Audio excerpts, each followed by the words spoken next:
Hey guys, on the pod this week, we're going to have No Motiv. They're getting back together to do a couple shows coming up shortly. And let me give you the information. On November 1st, 2019 in Ventura, at Discovery Ventura, that's 1888 East Thompson Boulevard. It's going to be No Motiv, Out of Trust, Slow Trip, Omega Point. Doors are at 6, shows at 8. It's $13 in advance, and it's $15 the night of the show. You can get your tickets at nightout.com. They're also playing on Saturday.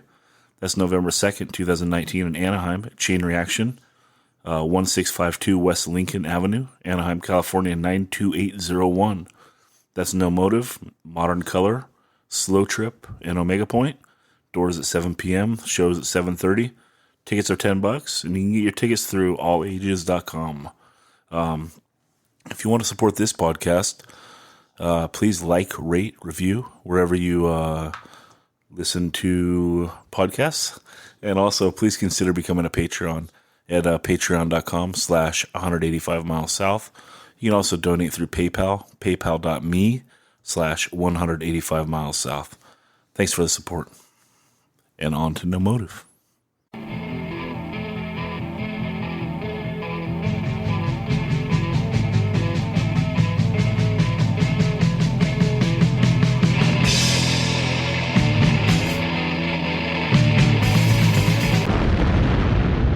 185 Miles South, a hardcore punk rock podcast.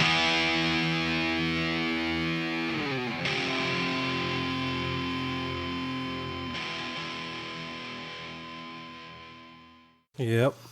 Yeah. It'll never get more bizarre than Hogan being on the back of that kombucha. Oh, I know. That's fucking great. I know. And I love the quote was like, what did he say? Like, to live for something, like to live for materials is to be dead, and to live for the moment is to be really alive. It was definitely like some shit that could be on like a mass-produced Target. Yeah, like a wood block with like a print on there that you buy at like Cost Plus or something. Yeah. Hogan's face? No, like a quote Of was on the back of like those Trinity. It's like that super popular kombucha. It's like the one that they sell at Trader one. Joe's. Yeah. And they always have quotes on the back, and it's like, Yeah. it has this quote, and then it just says like, It's all Hogan. Tanya, farmer. Yeah, farmer, Maui. I was like, what? That's trippy. Yeah, totally. A good hookup. I know. So, what do you guys want to do on this pod, man? I was just thinking we're putting out the 20th anniversary for And the Sadness Prevails, so I figured we just kind of touch on that little zone right there. Plus, we haven't talked to Pat or Jeremy yet, so we'll put them on. Yeah. All right. Yeah, the No Motiv reunion is just around the corner. We can put it like that in time-wise. Yeah, by the time you hear this podcast, some events may have already happened. Let's do a test run on this.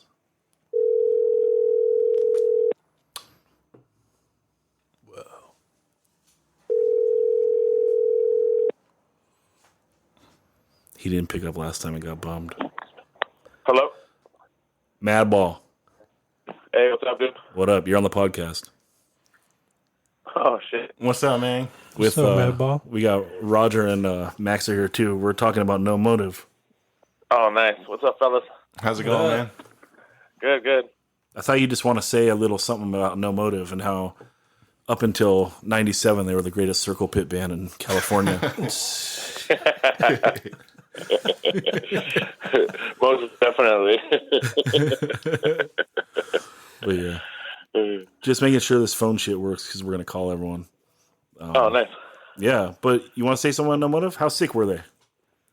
No Motive was awesome. They were like, for us, they were super, I don't know, I guess we all kind of felt like, since we were all close friends, they were like our band, you know? So they just were fast and furious and fucking always a good time. Fucking fat sing-alongs, big-ass stage dives, just everybody having a great time. And it was just, I don't know, back in the day, that was all we lived for, you know? Hell yeah. What do you remember about the scene that was building around that at that time? Because we were like, we talked about this a little bit when I interviewed with Zach before, but I was so much younger than those guys. Like, do you remember that a little bit? Like about how the crowds were like this blend of these older guys, like these older like Oxnard. Those guys were at least 28, man. Yeah, for sure. I mean, and then a bunch of kids like us, right? Yeah. Well, my first show, my first time seeing No Motive was at the Monday Club. Oh, the Bouncing Souls. And that was, with Bouncing Souls, and so that was like what 95, 96. Sounds about right. Wow. But, so we were teenagers. We were like kids. And, that was like, you had people like, Joe Rivas and fucking Forrest and all those dudes who were like, older than us, but not incredibly older than us, that were like kind of just paving the way and then noticing us as well and welcoming us into this, scene. And so you being like so young, it was cool because it helped all of us feel welcome too. Cause like, fuck yeah, Max is fucking ripping it out and he's like 16 and so are we. Right. And you know what I mean? Yeah. I mean, we were kind of together. We grew up on Rossmore Street together. Right. So yeah, we made that transition together of being like playing basketball on the street to like straight to like trying to like find cigarettes on floor in like Forrest's like garage.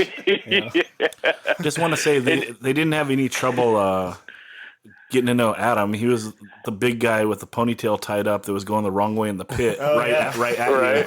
Right at you. I mean, yeah, you had a sick my first, crimped that's like one of my rag top. That was like one of my first time circle pitting, and like Joe Rivas grabs me and puts his arm around me, and we go the wrong way in the pit, just all ignorantly and just fucking having a blast, And the next month, Joe went sober. Yeah. And then not to mention Forrest, he lived across the street from me when I was like 15. And so all those dudes brought me under their wing when I was little, and fucking, so I knew a lot of those older guys as well. So it was kind of cool already feeling welcomed into like a scene that was like known for being sketchy or dangerous or just exciting. You know what I mean? And so it was cool. It was a cool experience growing up with that generation of the Nardcore scene. And then them also introducing me to like the fucking aggression dudes and the ill repute guys and all that shit when I was real young. And it was just like, it was cool. I don't know. Yeah. It was cool having those older guys like hanging out on the same street all the time, just kind of getting a little like peek into that world, huh? Yeah, totally. Well, sick, dude. Glad to have you on. Fucking A. Hell yeah, man. Thanks for having me on, guys. Yeah, for sure. We'll the No Motive I show can't wait for the reunion, dude. That's going to be sick. Yeah, we're saying it's just around the corner. Pretty much. So it's coming up like on November 1st. Yep. Friday, sure, November 1st. We got to start hitting that in people's head. Just around the corner, Friday, November 1st. Yeah. Ventura. No Motive reunion Perfect. show with Omega Point. Yeah. Gonna set it off. Yeah. Hell yeah, those dudes rip, too. Hell yeah. All right, bud. All right, boys. Y'all Okay. have a good night. Yeah, man. All right, late. So see, you just gotta call someone. It's easy. It works. All right. It works. Then we chat it up. So who do we want to call next? What time is it? I don't know. It's like 9:10. Let's call Pat first, yeah? Yeah. Or should we? No, let's try Jeremy because he's a dad? He has a higher chance of like us maybe needing to try twice. Okay. Jeremy said for us to FaceTime audio him. I'm not editing any of this, and I'm not doing anything special for Jeremy. Let's tell the Jeremy story about running the fucking marathon. Oh my god! Like if you want to gauge into who the singer of No Motive, if you want to sample into his soul, here's this. Yeah, this kind of says it all. Like, okay, Jeremy's like one of those guys that just is on his own program always. Like, there's nothing you could tell him that's gonna like help him decide what he's gonna do in any moment or decide what kind of person he's gonna be. He's just like already there. Like he was built in, like coming into this world. Yeah. And so that kind of allows him to do like whatever he wants. Basically. Well, he came out foot first. Yeah, exactly. ready to run a marathon with no shoes on, which is what he did. Throughout Los Angeles. So the first time he ever runs a marathon, he's not only just running a marathon, he did it with no shoes. And he found somebody who he watches a lot of YouTube footage of, who is also a barefoot runner. Okay. Found him in the middle of the race in downtown LA and like had a conversation for like 5 minutes. And then passed him. I talked to him like 2 days after that marathon, and I'm like, man, you must be beat. He's like, I don't know, I ran 13 miles today. So there's a glimpse into Jeremy's soul. Max, why don't you tell us about the time that you had to drive a car home from Ventura and your dad got upset about it? Oh, that's a good one. Not related to Jeremy at all, but my first... Well, we're moving on from Jeremy to the lead guitarist, Max McDonald. Yeah, the first time I ever drove, gosh, how do I set this one up? So my dad had produced this band's record. They were called the Comatones. They were kind of like a Black Crowes. I don't know. Like, they were like rockers, you know? Like, they walked in like cowboy boots and like silk shirts on with like all kinds of turquoise shit dangling off of their body, you know? And they were playing the Mayfair Theater with some local punk bands too. Like, I think Tripmaster Monkey was on that show. Sick. And that's like a deep cut, like Nard band. We'll get into that on the 87 to 92 episode with Joe Rivas. That sounds hyper specific. Yeah, dude. Yeah, that's how we do it. You gotta break it down. Yeah, they'll make it in there though. Yeah. Tripmaster Monkey, Spivey's band. So anyway, because it was like this band that my dad was involved with, and then this band that was like my brother's friends, we all went like as a family. And my dad wanted to leave after the Comatones played, so my brother's friend Brian, we called him Hippie Scum because he was just long. He was a Hessian guy. He had long hair, so everyone just fucking called him Hippie.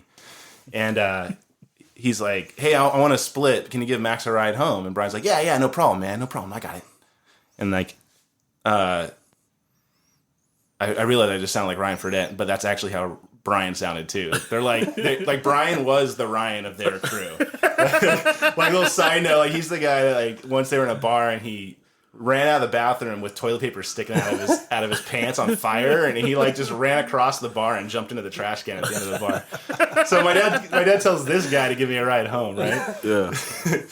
And he's got this old hoopty, and we're leaving the Mayfair, and we stop off on that little liquor store. It's on Thompson and California Street in Ventura, like right where Bombay's is, right there. And this guy walks up and like hands him like a handful of pills, and he just swallows the pills. And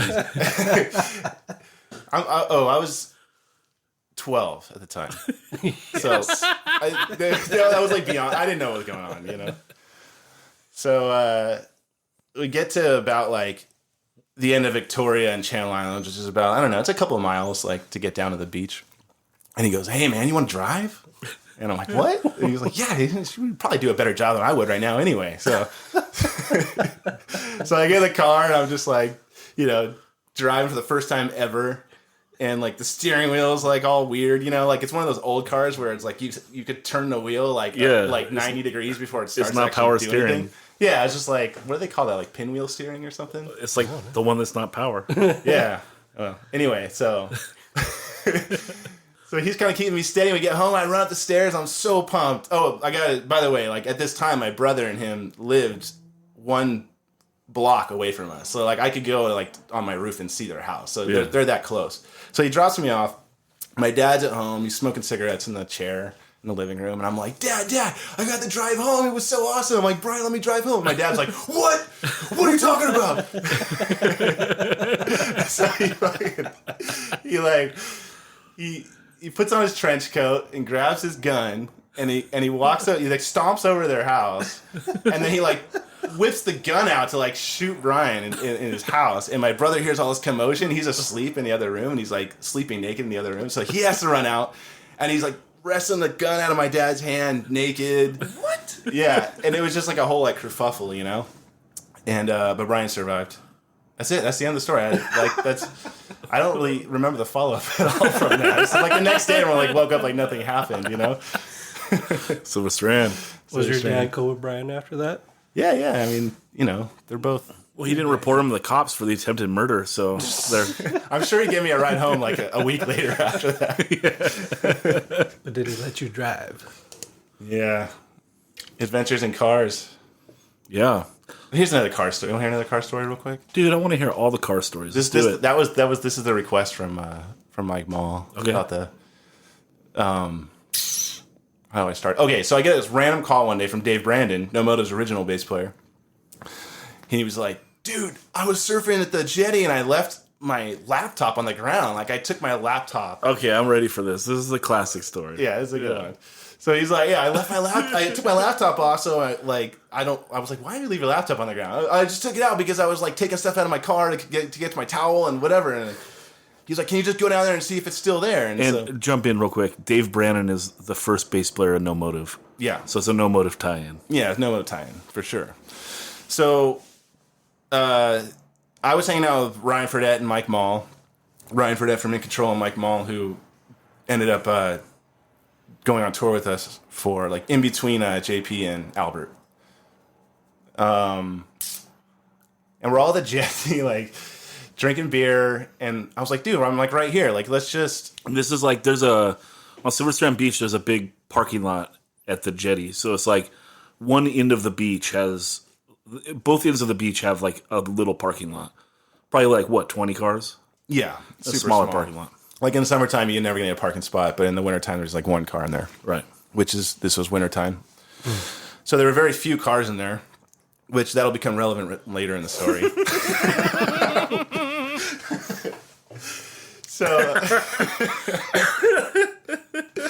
So we walk over to the parking lot. Do you know this, Roger? No. Oh, awesome! This is great. We walk over. What year is this? Oh gosh, I mean, this had to have been. We were adults. You're like but we were early like 20s. young adults. Yeah, You're like 22, 23. yeah, early 20s. Early 20s. And the computer's not there. I'm like, Dave, I'm sorry, man, it's not here. And this might have been my idea because I had heard about this somewhere, but I was like, dude, you should make like a fake insurance claim and get your laptop back. Oh my! And he's like, all right, well, I'm almost there, like, you know. And so he shows up, and we're like, yeah, we just gotta like smash the window out in your car to make it look like someone broke it and stole it. And we're like, who's gonna do it, you know? And everyone kind of like looks at Ryan, you know, like. And Ryan's like, oh, God damn it, like, all right. And so he goes home, which is like a block away, and we see him rolling back. Dave's like, you know, my car is the silver Honda Civic, right? Or no, I think it was a 4Runner at the time, so it was an SUV, okay? And he's like, my car's a silver Honda, silver 4Runner. And so we see Ryan roll up on this beach cruiser, and if anyone knows Ryan knows that, like, he's the kind of guy that would always talk shit on a hat. Like, he's like, fucking hats, man. Fucking hats are for losers. Why would you ever wear a hat? You know? Like, he hates hats for some reason. It's because he's got the Floby hair, dude. He's got like he's made for hat head. Yeah, he already has hat head. Yeah. Yeah. Like, he's already grappling with hat head, dude. You know, he can't actually wear a hat. So he's riding a beach cruiser, like, with a hat on, all low, like trying to look incognito, you know. And I see him, and he's like kind of ambling around the parking lot, and then he stops over by Mike's truck, Mike's big silver truck, and we're like, oh, shit, I think he's like getting his wits together, you know, to do this thing. And then I'm on one side of the parking lot, Mike is like over on the beach, like 50 yards away, like kind of like hiding under a sand berm, just so there's like no like visible foul play going on.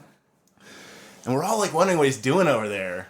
And then we just hear this fucking smash, you know? And then like I see Mike stand up, like, Ryan, what the fuck? And like Ryan smashed out the wrong car window, smashed out Mike's window, and he had picked up like a rock, and he didn't let go of it, so his hand was all bloody, like there was blood like running all down his arm. He takes off his gun, and we're all standing there like we didn't know what to do, you know, like. Like, first of all, Mike's truck is fucked now, and Dave's car window is still not broken, you know? And then there's this other kid, Axel, that was there. He's like strand kid. And he's just like... Shout out Verity's Baja Adventure. Yeah. Oh, yeah. He's part of that crew. But yeah, he's just all like nonchalant, like, fuck it, I'll do it, dude. Then he just like throws something through Dave's window and smashes Dave's window, like without even thinking twice about it. And then I think we threw a rock through there, and it went through and hit Dave's surfboard and like put a big ass ding in his surfboard. And then like, so they go through the whole insurance thing, and that actually worked out. But They're like, you have $1,000 deductible. yeah, no one's thinking about that. And like an hour later, this guy calls Dave. He's like, "Hey, I got your computer. Like, give me $100." Like he's like, "I'll give you $100 and I'll tell you where I am so you can have it back." Oh my god. That's amazing. Yeah. So shout out Mike Mall for remembering that one. Yeah, that's a great one. And being a good sport. Right? What happened on his end?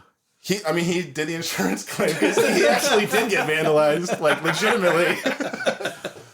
Oh shit! Yeah, but I think I remember him afterward, kind of being like, you know, like kicking the dirt, like, fucking had a deductible I had to pay. Like, You should have said there was a laptop in there, dude. Made it worth it.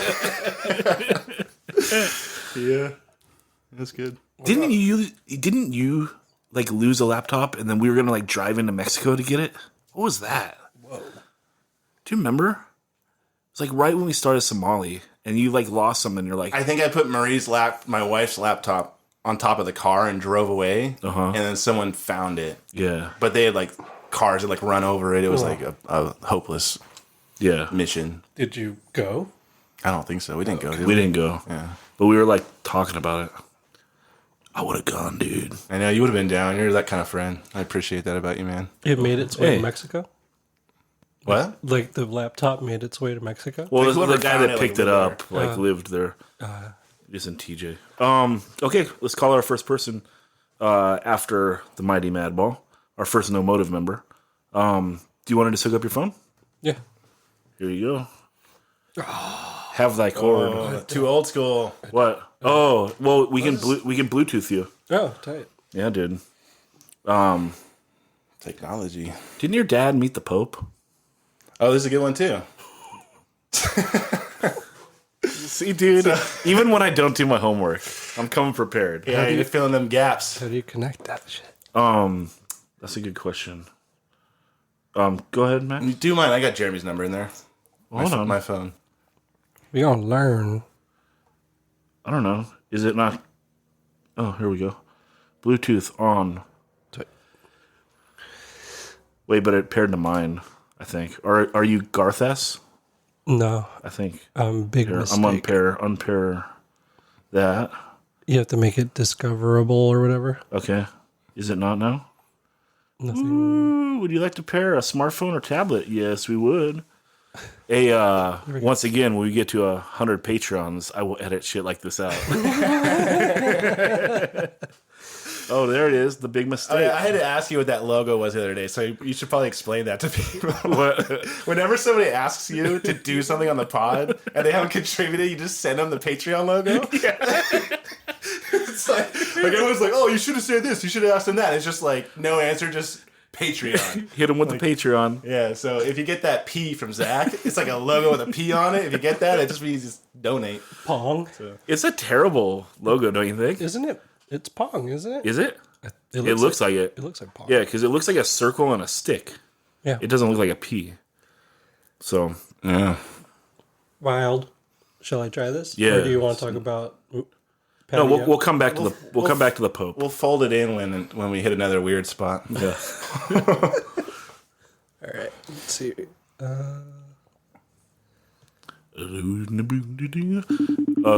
What's Jeremy's name in your phone? Jeremy.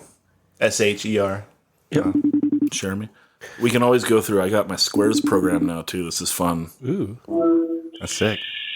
Shoot, What's up, Jeremy? what's up? What How up? you doing? Hey, Zach, how are you? Oh, you can recognize my voice. I love you, Jeremy. Yes. What's going on? I don't recognize you very anywhere. What's cracking? What's your household like at this time of night, Jeremy? People finishing up eating over here. Honey's like eating her dinner, sort of, and hanging on her chair like a monkey. And my dad is finished eating. Just family vibes. People that eat and need to sleep and eat. Yep, that's right. That's right. Cool. So, Jeremy, you excited about the reunion, the rock show? Yeah, I am excited. It's actually happening. I can't believe it. Yeah. It's like fucking bonfire got big. It's cool. Yeah, man. I think it's gonna be wild. We'll see. It's just around the corner on Friday, November 1st. What's the name of the spot? Yeah, Discovery. At Discovery on Thompson. Yeah. Yeah. Yeah, it used to be Ventura Bowling Center. Yeah. I used to go in there when it was the Ventura Bowling Center, and it was awesome, dude. It was cool, huh? It was like a little rougher version of Buena Lanes. Like that's where like the little street version of Buena Lanes was. Yeah, it was like super Yeah. divey. In fact, one time there was like, I can't remember who of us were there. There was a handful of us. And there was this like one Ventura dude, and he was kind of like, I thought he was like a Nazi, and he was kind of like line stepping. Like he was trying to like get one of us to like fight him. And like, and we didn't because Scott Porcho was with him, and we're like, wait, if one of us punches this guy, is Scott Porcho gonna beat all of us up? Or like, is that one link gonna be broken? It's like, fuck. Like, I don't want Scott Porcho to beat me up. I love Scott Porcho, but it was weird. That place. I mean, I think that's the only time I was ever there, so there was weird vibes. Yeah. But I'm sure it's different now, and it's gonna be great on Friday, November 1st. Oh, dude. I don't know, man. We'll see. I haven't actually been inside of that place yet, but I hear that there's like bowling, but it's different than real bowling. It's like a different kind of bowling. Yeah. Well, they kept a couple lanes open supposedly. It looks all clubby. Maybe it's like candlestick bowling, like you do in Canada. that would be really fun. Well, there's actually there's a couple. There's definitely one downtown here in San Diego, and it's like a nice bar, and then there's like 8 lanes to bowl. But like the bowling's definitely secondary because like I rolled the worst game of my adult life there because it doesn't give you enough space to like get all your steps in. Oh, you know? Yeah, it's like a short runway. Yeah, like they have like the lanes are cool, but like a short runway, and I need like 3 long steps. Yeah, they're like, come on, guys, this isn't really about the bowling. No, here. it's about fun and chicks, man. Yeah, it's the adult skating rink. Yeah, basically. Basically. So, Jeremy, are you guys gonna do Talk Is Cheap? You gotta ask those guys if they're down. They're laughing. I heard Roger's laughing. I know that. It's on you, I'm Jim. down. Well, I guess you don't have to sing it, but Hey, dude, I'll sing that. I'll sing it. Hey, dude. Let's kick it off. I love that song, man. That's like one of the best songs ever. I'd love to play that song. If Zach will sing that song, I will play that. All right. Dude, We just got to ask Pat now. And Max. Ooh, now Pat, now Pat has to play 3 fast songs. oh man, Pat's not in on the chime right now, right? He's not here. I don't hear him. Nah, it's too many people on like one thing. Yeah. Okay. We're gonna call him next. We're gonna call him next. Okay. So I feel okay. Cool. what's that like for you, Jeremy? Like digging into those songs again, those sadness tunes. Man, it's really crazy. It's like it's not as hard as I thought it was going to be. To be honest, I thought it was going to be a little bit more emotionally draining. Mm-hmm. But I think I'm in a spot in my life where those songs just don't really apply to me exactly the way they were when I wrote them, but they can still apply, you know? So it's like kind of a new inspiration a little bit behind it. So it kind of sounds a little bit different when we all perform it, I think, and that like makes it really interesting, you know? Yeah. well, that makes it more reverent if it meant something to you then, and you're able to like take a look at it 20 years later, and it means something different to you. That makes it more reverent. Sorry. Yeah, it kind of morphs a bit. Yeah, it does, but it still maintains the integrity of the original inspiration, of course. But like, just personally for me, like it's a little bit morphed into a modern time sort of stuff that affects me, you know, like just having a kid and being married, you know, and having an elderly father. You know, those things apply to those songs to me now. And my mom's gone now too, so it's like things are different, you know, and it's fresh again, and it's nice to be back together with the guys playing, and you know, it's a different dynamic. Everybody gets together and everyone's cool and just mellow and respects each other. Nothing. Yeah. Do you feel kind of more like objective about them, sort of? Like when you play them, you're not as like tethered to the. Absolutely. I do. That's a good word for it. Objective sort of performance, almost like somebody else is playing it with you. Mm-hmm. Like an old version of yourself is running on the treadmill and you're watching it happen, like in the backseat or something. Yeah, it's at the end of 2001, huh? Yeah. Yeah. There was a time where you didn't necessarily feel comfortable really playing some of those songs, right? Yeah, there was like a couple of times on after a while that were just it's emotionally draining to play that, like Empty and Waiting Hurt, you know, after a while when you're kind of bummed out, but like it's not that big of a deal anymore for me. It's just, especially since I'm older now and we've all become like a little bit more professional when it comes to things, I guess, that you commit yourself to and do. You sort of have to maintain this type of, I don't want to say excellence, you just want to try to maintain like some integrity of doing things well, you know. That's true. Yeah, like Max has his business, and that's like morphed him into a refined individual that takes on projects and tasks in a completely different manner than he did when we were writing all these songs, you know. And he has 2 kids now, and I have a child, and just things are crazy different. Dude, I laughed so much about how much of a sloppo I was, like when we had the band together. Me too. We were all like that. Do you remember like when we went on tour? Like we went on a winter tour, right? And I was like, I hadn't even like packed, and you guys were like waiting outside to leave. And I was like, Dad, I need a sleeping bag, man. I don't have a sleeping bag. He's like, oh, I got one for you. Was that the time the last one? What is a Marlboro? Yeah. Did I tell this already before? Nah, I don't think so.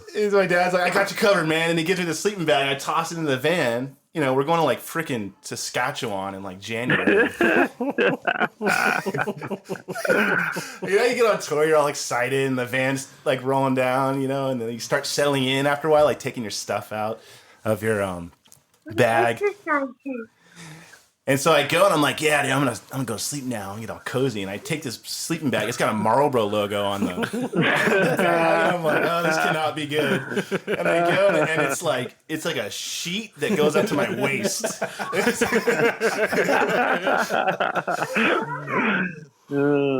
hilarious, dude. Yeah. I remember that thing, dude. Like, whenever I'm like at work holding like 2 cell phones or something, I think of that moment, like, damn. We're grown up now. I know, it's true. We are grown up. Max just bought a pedal board. That's true. I got my first pedal board. He got his first pedal board like 2 months ago. Sick. What do you got going on in there, Max? No, you know, the usual. A little delay, a little bit a tuner, some delay. He's got an HM2. HM2 would be sick. I don't want to go so far that I have a bunch of pedals that are going to screw me up. So it's like I have a delay. Are you going to put the full drive in there? No, I finally retired that thing. Full drive is a distortion pedal, but now he has Timmy. I got a Timmy. You get a different drive pedal now? Yeah, it's a boost. It's like a boost. Oh, nice. I mean, it's a drive and a boost. Like, dude, he's gonna hit that whenever he solos. He hits that boost. You know, I'm gonna hit that boost. Yeah, on what the fuck? Remember? when he hits that solo on Yeah, Remember, and it's dude. like, it's time to Oh, boost shit. this shit. No, wait, we're going to stop the song, and then Dave's going to have to take the guitar and play it for me. Dude, that'd be sick. Remember? Oh my god, that'd be good if we played that one. That's a good song. Yeah, dude. We should put that one in there, you guys. Oh, goodness gracious. Jeremy. We'll see. Huh? I mean, shit, man. If we're gonna do Talk Is Cheap, we might as well play Remember, right? That's true. That's true. I don't think you're gonna play either, Jer. So don't worry. You know, the one time that we went back and played 7-inch songs was at the Nardcore. The I'm sorry, say Nardcore, that. the Nardcore anniversary at Theater? no, when it was at the Wainimi Skate Palace. Oh yeah. And like, Yeah, and there was a fucking riot, Max. So we should do it again. yeah, for you guys, we got to finish our set. Actually, you know, that was like one of 2 shows ever that I played someone else's guitar. Oh yeah. I played a Les Paul that night. It was probably yours. It was either yours or Jeremy's. Well, do you remember why? We played right after you guys. Yeah, because I was a washed up dick and showed up not even bringing equipment. That's why in Control we didn't even play a full set. We were like, let's see how the show's gonna be. Was it black or was it red? Well, but didn't it black. get shut down while you guys were playing? Nah, that shit happened, and then like they pepper sprayed everyone, and then Rat Pack played next. Poor Rat Pack. Yeah. Rat Pack played to a room full of pepper spray, and no one else. Yeah. R.I.P. Matt Rat. Buff. I remember, Dude. I just remember busting at that show, busting out those 7-inch songs. They're kind of like, you know, people have been hassling us for a long time about going back to this shit. Yeah. This is the show to do it. And we played it, and everyone was like, whatever. And then we're like, well, fuck it. We're never playing those songs again. Nah, dude. 'Cause you played Problems at Billy's after that. Yeah, I mean, we busted a couple randos out through the year, but that was the one time we were like, let's just do this. Like, let's throw the 7-inch into like the set. You know? What about True Reality, dude? Play that song. That song's tight. That's a good, That that's a song good song, rips. too, dude. That I song like that rips. 7-inch split with the choices. Those songs are always I have a special place in my heart. Yeah, those songs. those are good. Those are the best ones. I remember how much like Jeremy liked the Lab 7-inch when it came out. Do you remember that? Oh, dude. Hell yeah, dude. I was so psyched on those guys. I still have it, dude. Yeah, I got it. I remember you guys played that show in San Clemente Oh, yeah. with Lab. Yeah. I remember it. We did the sound for it. Yeah. I remember there was a local band on that show, too, that was like full San Clemente, like Did What is Spoonfed that? play that show? Flat bill white. They sounded like a flat bill white hat. they sounded like socks pulled up, flat bill white hat, like all the way. I can't remember who it was. It wasn't Spoonfed. They didn't play that show, did they? I think it might have been Spoonfed. I can't remember. Spoonfed, But it's like that dude. style of like new school punk that's just like sloppy fast and then like it always breaks down and it's the same riff, but they're just playing the drums slower. Like, well, I don't know what you call it. Like, it's like a certain brand of like new school. It's like Not good at your instruments yet. I think it's just like Orange County to San Diego, new school punk era '97. You know, it's like Taylor Steele Surf Flick inspired. Oh, dude. Like more so from the surf movies than from the actual bands themselves. You know, Just recently, I was trying to find that song that Brackett does on that Malloy Brothers video, the first Malloy Brothers video I think they did. And I can't remember the name of it, so I went on looking for it, and like they have hundreds of songs that like are the same name. huh? Dude, when Rocky George joined, who did he join? They were like a popular band. Oh my god, they're like a ska band. It's like I'm just gonna throw some ska bands. Yeah, out. throw some- Aquabats. No, Mustard Plug. no, is there a funk band? Who did he join? He joined like a super famous band. I don't know. I don't know who Rocky George is. He played for Spencer's Suicidal sounding Tendencies. ignorant. Oh, okay. This is within the past couple of years? Yeah, within the last 10 years. Oh, man. Whatever. I'll Google it right now. Sorry. That would have been a fun antidote if I didn't fuck up. Oh, I was going to tie it into your bracket, like listening to every song. yeah, that's called Warren's Song, and they have a bunch of different Warren songs, and I couldn't find the one that was on the Malloy Brothers video, maybe because it's an exclusive version or something. But Whoa. Did you I feel try like the this is YouTube? the second time I've heard the bracket today, and I haven't heard that band get mentioned in like the last 15 years. Yeah. I know, isn't that crazy how it works that way? Fishbone. Oh, Dude, I know, huh? Oh yeah, that's right. Yeah, he was in Fishbone, and so like when he joined Fishbone, I like listened to their entire album hoping to hear a solo, and I didn't hear one, and I was like, man, I listened to a whole Fishbone album, and it was not. It was, I don't know. I'd never listened to them before or after. Fishbone. Sure, yeah, I'm sure they're a great band. I liked them a lot when I was a kid. Dude, don't be secretive about it. That's sick if you like Fishbone. Yeah, dude. What is like? Remember that? What's the Fishbone album? What's the best one? Reality of My Surroundings or Truth and Soul. Jesus Christ, they've been around since '79. Really? Yeah. I don't know. Hey, Roger, remember that time when what's his name from Fishbone showed up with his horn and that chain reaction? I remember that. Norway? Remember that, Max? Yeah, he's just doing like a solo show with his saxophone. Oh, Yeah, Angelo? just yeah. That's I think it was sick. Angelo, dude. Yeah, he just showed up and like freaking in between sets, just jumped up real quick and busted out. It was tight. Really? Yeah, you don't remember that? I remember. You must have been outside or something. You were there, dude. You remember? Come on. I remember you were just like, remember yeah, thinking, outside. is this what Fishbone sounds like? I know I've heard them, but Yeah. Were they? What would you Me too. consider them? Are they like?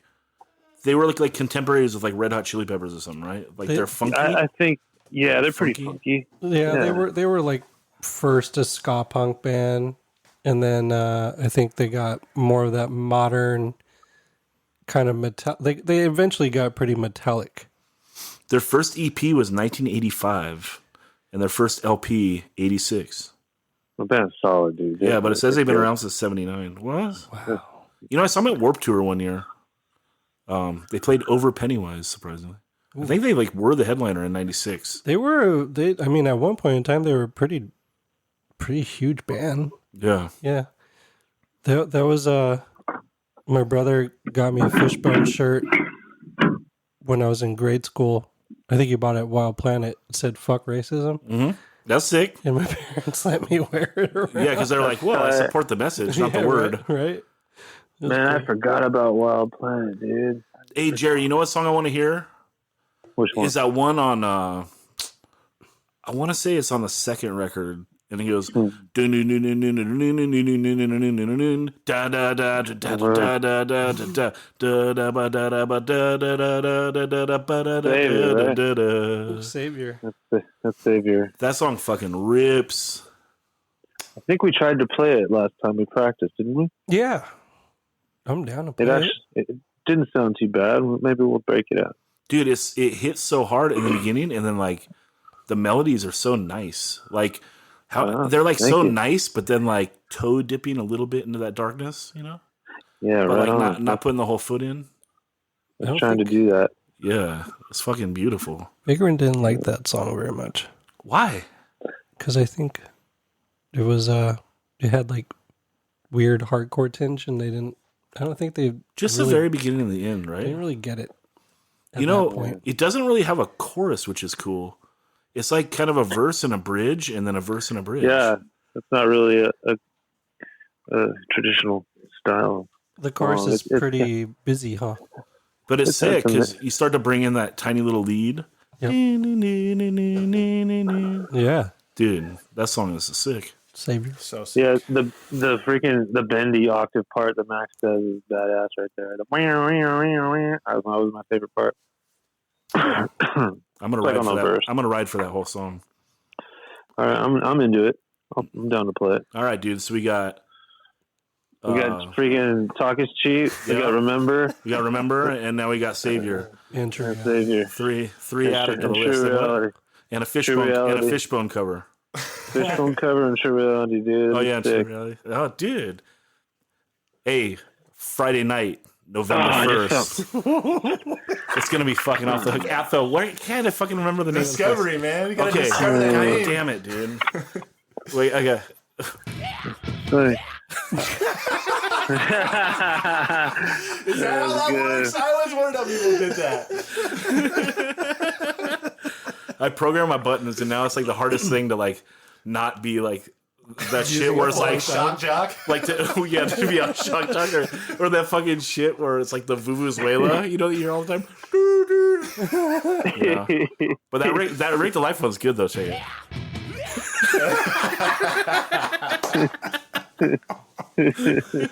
Oh, I think it's awesome. All right, dude. Good.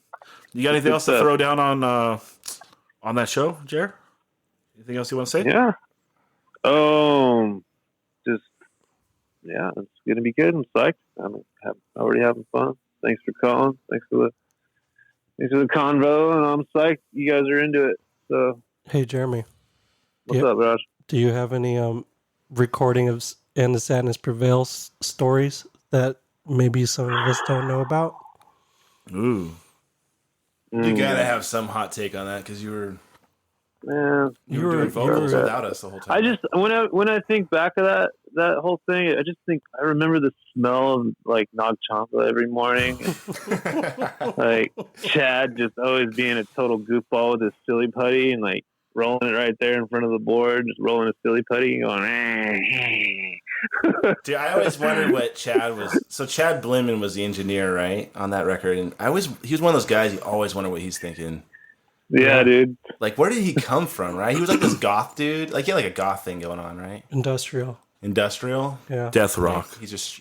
He had like a lime green flat top and like wore red like Doc Martens, you know, with plaid shorts kind of style. Yeah. And his face White. like looked English. He was like the ticket puller at the Insomniac. Totally. Oh yeah, dude. You fucking nailed it right there. Wow, that was amazing. Works part-time at Wild Planet. Oh Jesus. Insomniac. First show I ever saw at the Insomniac was like Five Apples Tall. It was this like local band from my high school. Five apples tall? That's a great name. Five apples tall, isn't that dude. the size of a Smurf? Is that what it is? Yeah. Hey, you should have sold that name to Finger 11. Oh yeah, they could have Said, hey, you guys are a pretty good band, but if you want to upgrade your name, how about Five Apples Tall? They would laugh for sure. So nothing, Oh my god. That's that and like all the old gear was so fun to look in that. What's his name? Trey? Was that his name? Oh yeah. Ohio's The engineer guy? Yeah, he always like smelled like BO all the time, and it was like, his BO was gnarly, huh? yeah, and I don't know. I just remember like the atmosphere really, and it was really exciting to be there. And we were like new with Trevor, you know. We still were like, oh shit, this guy's in face to face, you know. He's face to face, basically.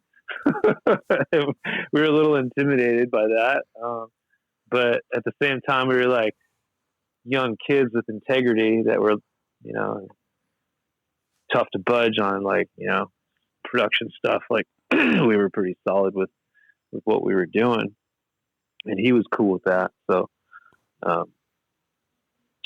shoot, I can't think of anything like too funny or crazy that happened during that stuff. I think we did So What in one take.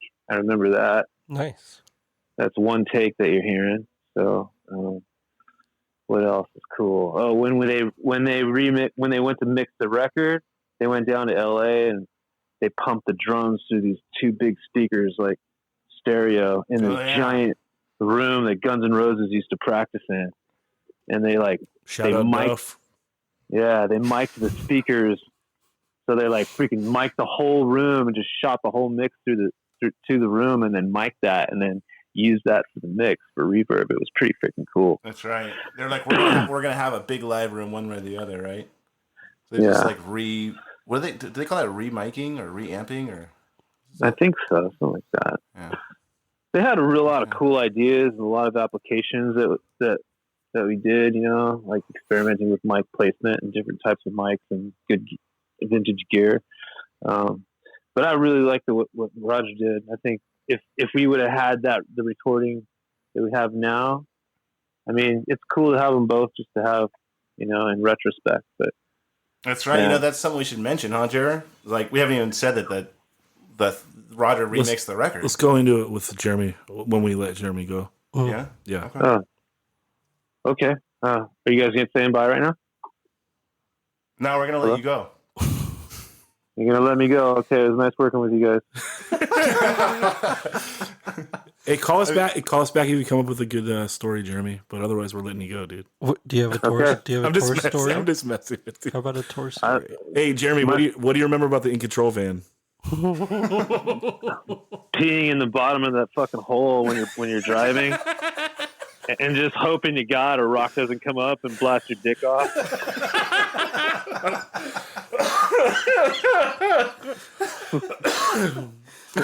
I never thought about that. I never thought about that possibility. It's too real, dude. Fuck.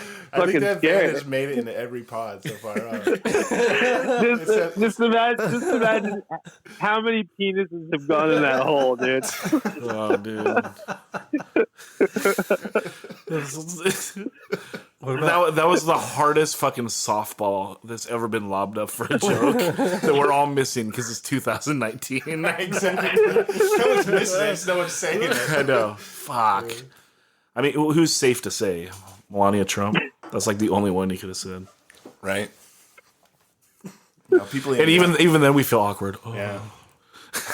Let's just change the subject. Jeremy, Okay. Jeremy, Yeah. do you remember the time we were driving through a snowstorm in the middle of I don't know what state it was, but I think JP was driving and we didn't have windshield wipers, and it was a blizzard. Oh my gosh. Yeah. Were you, and were he you had awake for that? In Oregon. Is that what you're talking about? I really. I want to say I was not. If I was awake, I made myself go back to sleep because I don't remember that shit. That's fucking scary. I That's said goodbye horrifying. to What my did he do? Did he stick his head out the window? Dude, I don't know. I forced myself to go to sleep. One time I woke up and I fucking looked. I mean, it was a straightaway, in the desert, and you know how you look at those straightaways sometimes and it just keeps going forever, and there's no traffic really. It's like no big deal, but. I woke up and I felt like we were going fast for some reason. I just had that floaty kind of feeling.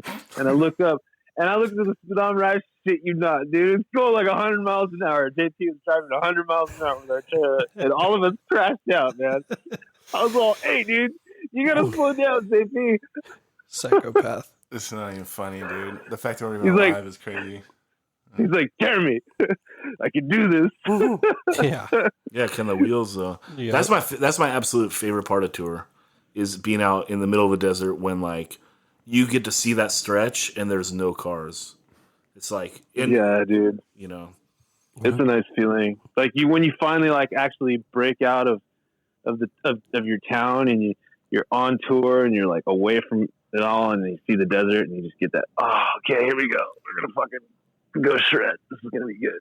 You can relax and just like take a big breath and shake it off kind of bit, Yeah, one of my favorite nights on tour ever. We were driving from, I think we played Texas with Die Hard Youth. So Die Hard Youth was with us and In Control, and we were like, we had the next night off, and it was like two bands. So we're like, oh, we'll all chip in, and some of us will sleep in the vans, and some of us we'll get a motel room.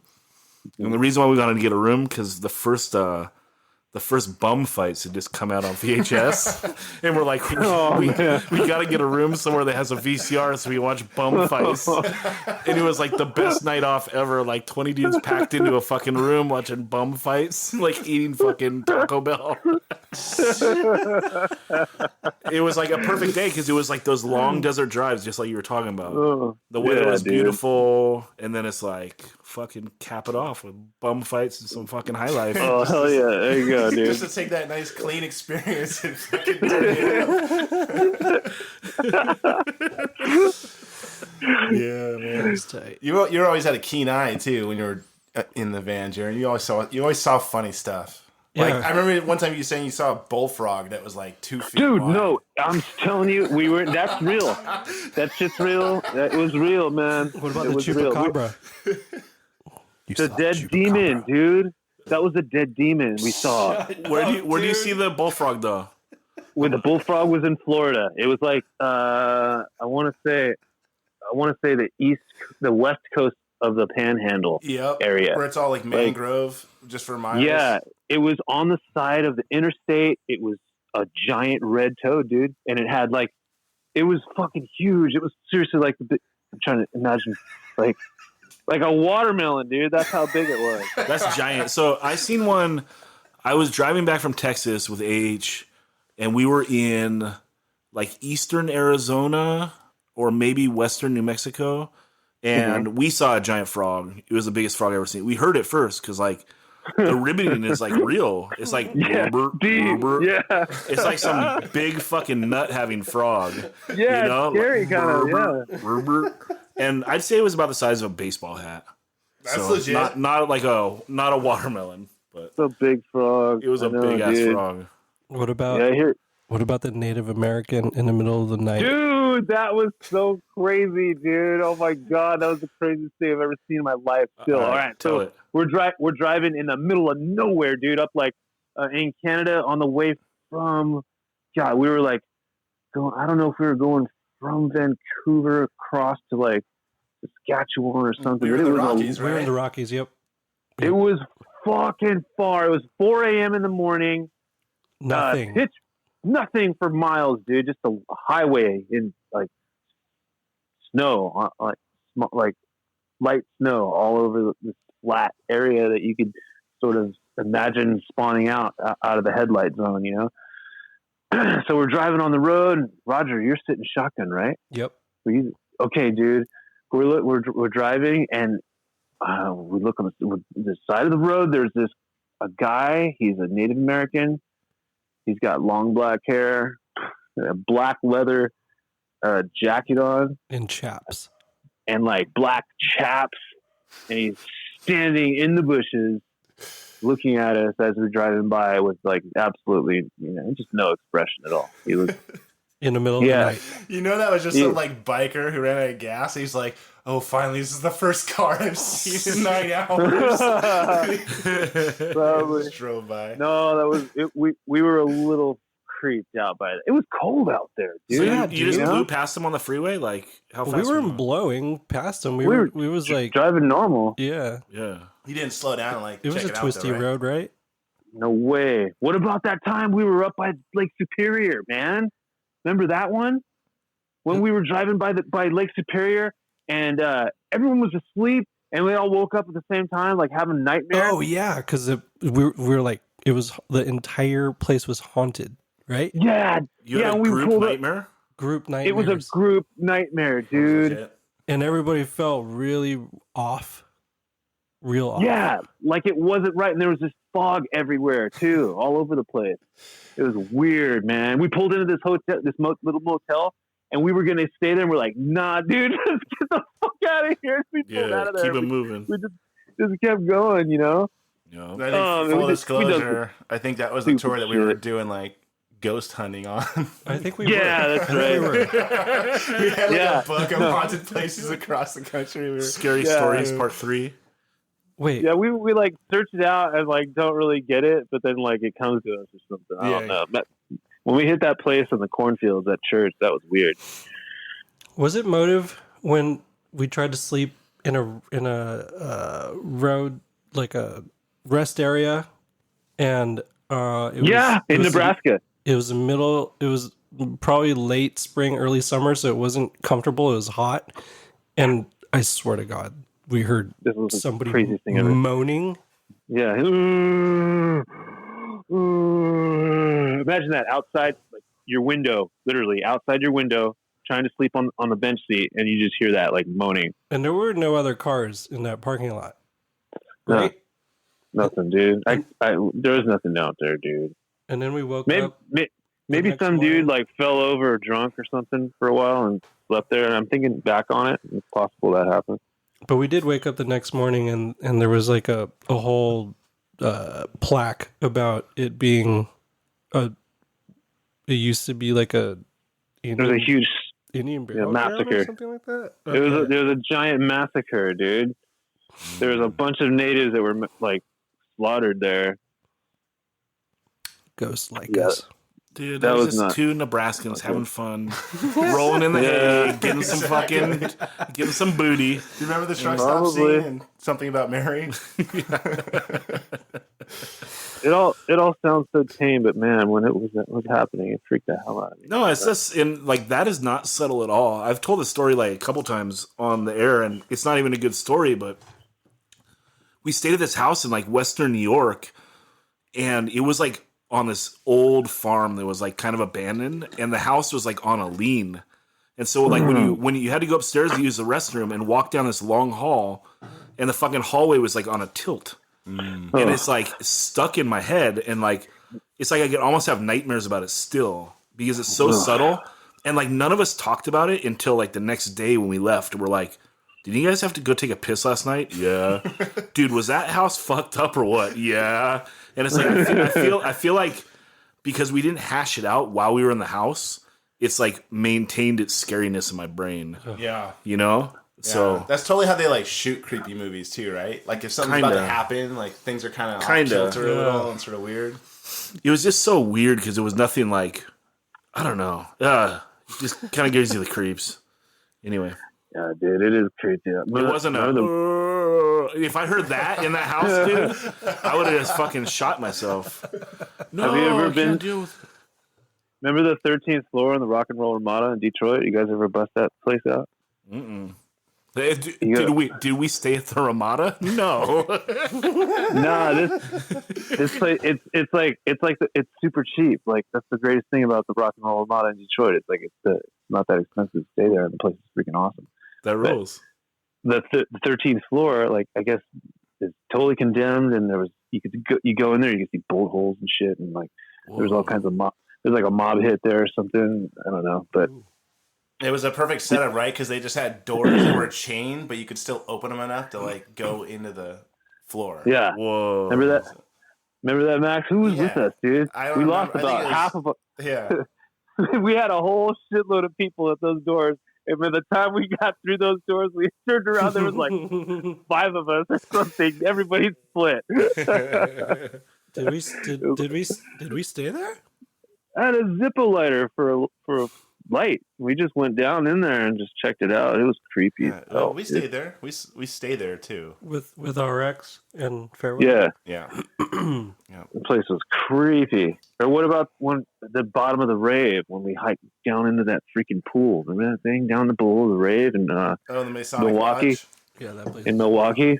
Yep. Yeah, we played with Iced Earth that night. Well, no, we should clarify. We were in the downstairs venue, and Iced Earth was in the upstairs venue. That's right. But it was a Masonic WK? Lodge. Yeah. Yeah, good stuff.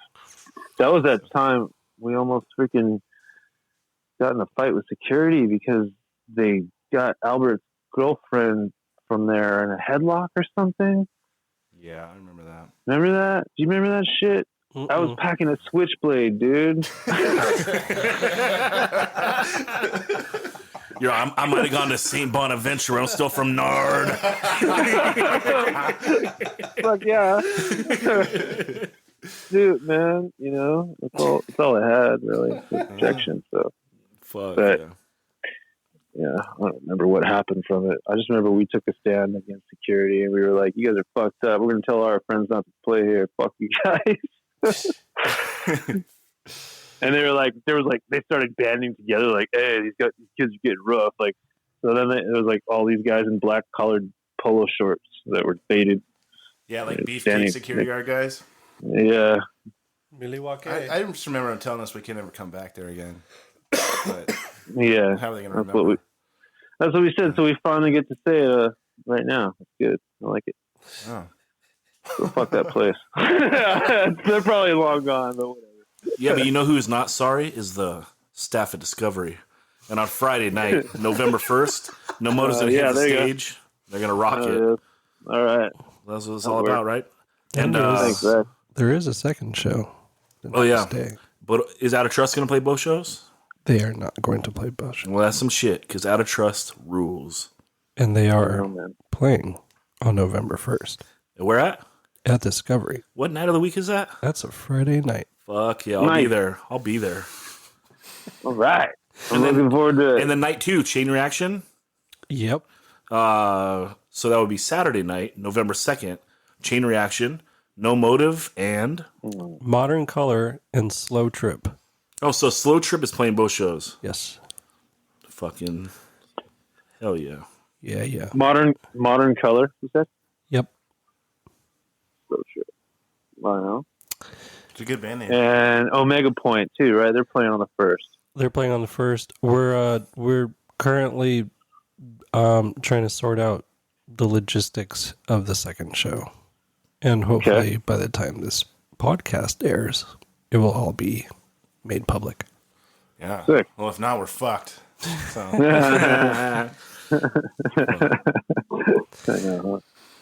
You got anything else, Well, Jeremy? right on. No, just when are we practicing? Man? Oh, well, I'll probably come up there next week, perhaps. Let's not timestamp this because that No Motive show is right around the corner. It is right around the corner. Good. Yeah, man. Thanks, Jared. All right. Thank you, Zach. You guys have a good night, man. Yeah, man. Good talking. Good talking to y'all. Yeah, Love you too, Mac. Love you, bro. You're the man. All right. Love you too. Peace. Bye-bye. Bye-bye. Bye. All right. Yeah, dude. Jeremy, he's real. He got pretty fired up there at the end. That was good.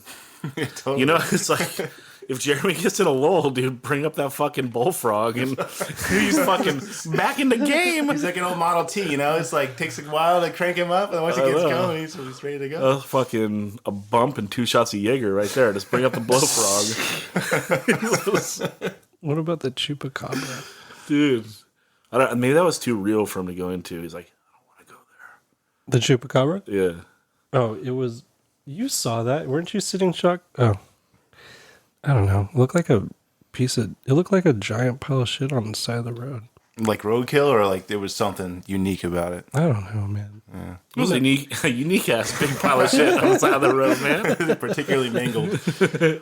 Just somebody fun reply to you? No shit. Request to fill up my vacation rental, so that's tight. No bullfrogs in the backyard. Go ahead and call Pat. You guys, you don't Airbnb this thing, right? Yeah, when we're gone this summer. Oh, okay. You call him? Yeah, want me to call him? Yep. All right. Hey, hold on. Oh boy. Let's call Pat. Hello. Sup? You still awake? What up? yeah, I'm still awake. This is like late night for me, homie. Well, how many energy drinks did you drink tonight? I just had a Red Bull, but that was like before I took my daughter for a walk. That was only like at I don't know, 5 o'clock. Something good. Is that going to keep you awake till 2 o'clock in the morning? Nah, it doesn't do anything for me anymore. You can write a song about it, dude. Podcasting past my bedtime. That's the new Dad Brain song. It's going to be so good. I'll only do it if someone else writes the breakdown. I got to get points on that record now. I don't know. You could get like $5, dude. You know. I just want Pirates Press to send me a Coxbar test press. I'll I'll ask them for you. You can make that happen, can't you? Nah, dude. Don't. Yep. Please don't worry. Let's get you all sounding good. Pat, you talking into your phone? I have you on speaker. Do you want me to talk into my phone? Yes. Come on. All right, hold on. What are you doing? All right, better. Yeah. Yes. I was sitting in my car. I was practicing drums right now, dude, and then I was now I'm sitting in my car. Are you at Rick Hunter's place? Yeah, dude. That's like the spot in Ventura where every band ever has a... Yeah. Literally. I've been there for 20 years. I went there for the first time to practice with you guys in like 15 years, and they had the same exact like O'Doul's beer poster on the wall with like a mustache drawn on the model. Like the place is like a full on like time capsule. It's awesome. It's still there, dude. Rick hangs out too sometimes. Man, I see him once every 3 months.